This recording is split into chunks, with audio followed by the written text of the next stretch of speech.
Se llama COVID persistente a una enfermedad emergente en este momento porque ya la OMS la ha aceptado como tal, como enfermedad.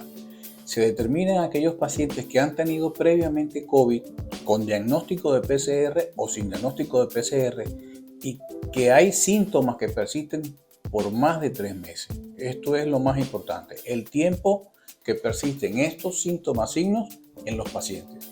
Y se ha determinado que es mayor de 3 meses. En España, las personas que tienen COVID persistente tienen un promedio de 9 meses de duración. En otros países, pues, es un poco mayor. Se ha determinado, y no se sabe la causa, por ejemplo, que el sexo femenino tiene mayor incidencia de COVID persistente. El promedio de edad también influye mucho. En España se ha determinado que es una edad promedio de 46 a 46.6 años en promedio. En otros países de Europa es un poco mayor el rango de edad, pero en España, en estudios que se han hecho, ese es el promedio, 46.6. Y sí existe una población que tiene mayor riesgo, es cuando tienen pacientes que son diabéticos, hipertensos y tienen mayor comorbilidades. Diríamos que la única edad que se exime de tener COVID persistente son los niños. Vamos, niños entre 0 años hasta 6 años y adolescentes. Es muy baja la incidencia de COVID persistente y eso va de acuerdo al diagnóstico. No lo hemos visto y recordemos que cuando empezó la pandemia decíamos que los niños eran exentos de tener COVID y luego se demostró de que no, que los niños también pueden tener COVID.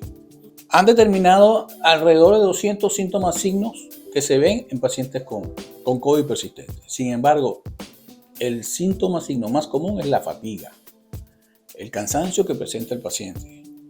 Luego tenemos las cefaleas, los trastornos de conducta, insomnio, incluso diarreas, dolores articulares, inflamaciones del corazón, lo que llamamos miocarditis, tos persistente, disnea. Es muy variado. Generalmente los pacientes tienen 4, 5, 6 síntomas cuando es COVID persistente que están con él. O sea, es raro encontrar un paciente con COVID persistente que venga con un solo síntoma. Es muy raro decir, este es COVID persistente cuando tiene un solo síntoma o dos. Generalmente, la OMS está estableciendo un número de signos.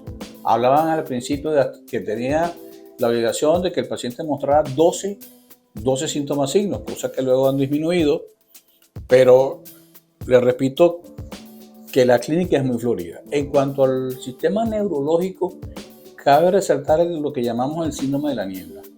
El paciente con COVID persistente puede tener bradipsiquia o pensar muy lento o pérdida de la memoria o cefalea, síntomas que no tenía antes del COVID, que son personas que eran totalmente sanas y dicen, doctor, después del COVID, 2-3 meses he notado pérdida de la memoria y persiste.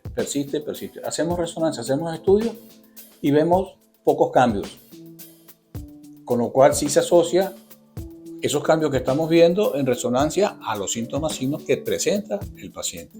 También puede haber anosmia, disomnia, digeusia, ageusia. Es muy variada la sintomatología de COVID persistente.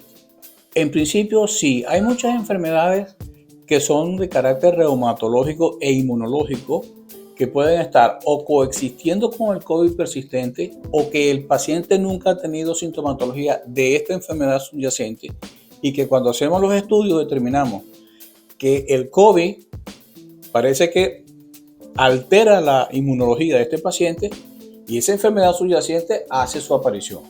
Sí se ha visto pacientes que tienen fibromialgia o pacientes que tienen lupus o pacientes que tienen artritis que cuando tienen COVID van luego al COVID persistente. Eso sí, hay una fuerte asociación. Sí, la controversia surge porque no existe una prueba gold estándar que nos diga este es COVID persistente o este no tiene COVID persistente. No hay nada, digamos, una prueba única, no hay una prueba objetiva, sino que más todo es por clínica, pero realmente esto sí existe. Ahora, en estos momentos lo que se ha hecho es que existen unos marcadores, biomarcadores en sangre que nos determinan cuando hay un COVID crónico, cuando hay un COVID agudo o cuando está solapado los dos Y la elevación de esos biomarcadores, aunque no son pruebas con estándar, nos indican de que sí hay COVID persistente. Entonces sí ya vamos encaminados a diagnosticar una enfermedad. El tratamiento de COVID persistente es polifarmacia, llamémoslo así. Es sintomático, no existe una medicina única a nivel mundial que me diga esto es exclusivo para el COVID o esto. No, existen medicinas sintomáticas. Tienes tos, te trato la tos. Tienes cefalea, te trato la cefalea. Sin embargo, existen combinaciones de medicamentos que actualmente usan mucho la vitamina D, usan mucho los oligoelementos, se usa un analgésico de tipo pregabalina y se está usando mucho también un medicamento llamado sulbutiamina, el cual yo uso por recomendaciones y he visto en la literatura, y muchos pacientes de los que yo he visto en consulta evolucionan a la mejoría. Ahora, esto es una enfermedad que, vamos, como dije al principio, es emergente y sí existe. Tenemos que estar los médicos preparados para que esta enfermedad sí existe. A nivel mundial hay aproximadamente más de 6 millones de pacientes con COVID persistente. Y recordemos que el COVID empezó en el 2019-2020 cuando empezó la pandemia. Estamos a 2023, no sabemos la evolución al 2024, al 2025 o si esos pacientes con COVID persistente revierten a la normalidad, que es lo que esperamos. Los pacientes con COVID persistente se supone que ya ellos han tenido un sistema de vacunación. ¿Qué hemos visto? Que aquellos pacientes que están vacunados tienen menor incidencia a COVID persistente, tienen mayor protección. Entonces, mi recomendación es que las personas se vacunen, incluso que se pongan la cuarta dosis que ya se está haciendo y probablemente venga la quinta dosis según los linajes que vengan de nuevas cepas de virus.